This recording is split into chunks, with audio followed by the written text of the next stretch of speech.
Baseball catchers or softball catchers play on a field, and you may not have known what they were really doing. They're not just catching the ball for the pitcher and throwing it back. And there's a few things I want to show you that catchers do other than catch the ball. Today I'm going to go over with you the catcher gear and how it's used, how to frame a softball, and how to throw down. So to start off with the gear, no part of the gear is more important than the other. But to start off, the chest protector. Obviously the chest protector goes over your chest, but it covers your chest and also your stomach.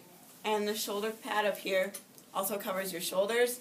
I only have it on my left arm because sometimes it'll bounce out of my glove and pop up to my shoulder.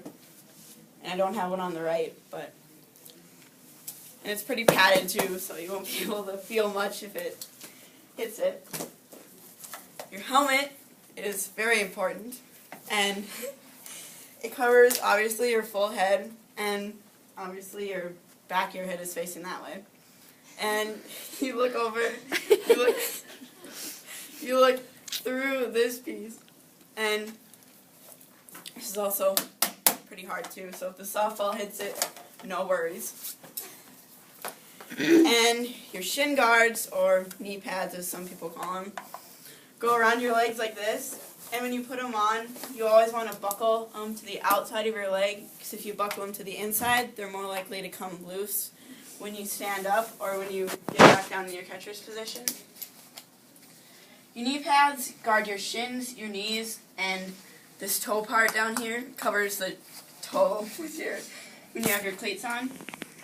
Also, the knee savers in the back help you with your stance.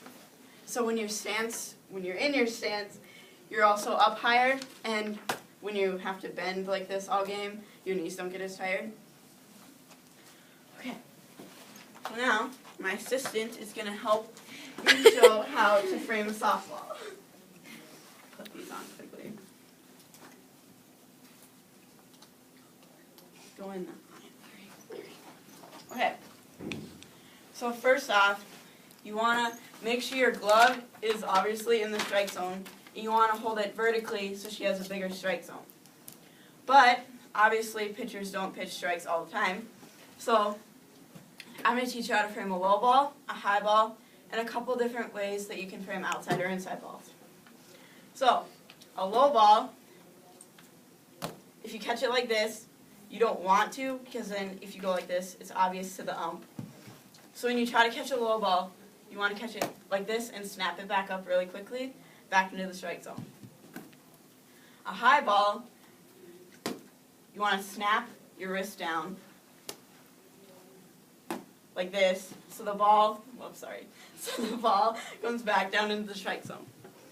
Now there's a few different ways you can frame an inside or an outside ball. If your pitcher and your catcher don't communicate if they're going to throw an outside or inside ball, and it just happens. So this is inside. You want to bring it back in quickly, but you don't want to make it really obvious. And then outside.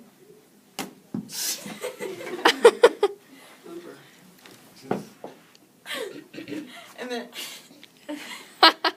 outside, you want to bring it back in swiftly like that.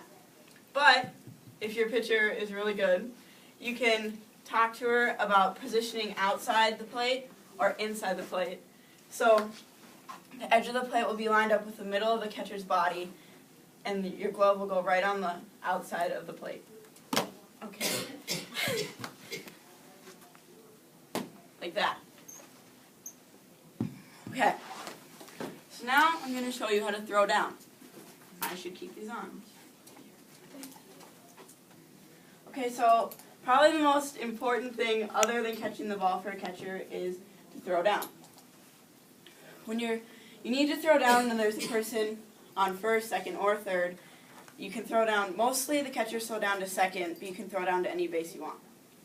So when there's a runner on third, you still want to keep your regular stance, but what you want to do is you want to get off your knee pads so you have a higher stance and you can get up quicker to throw the ball down.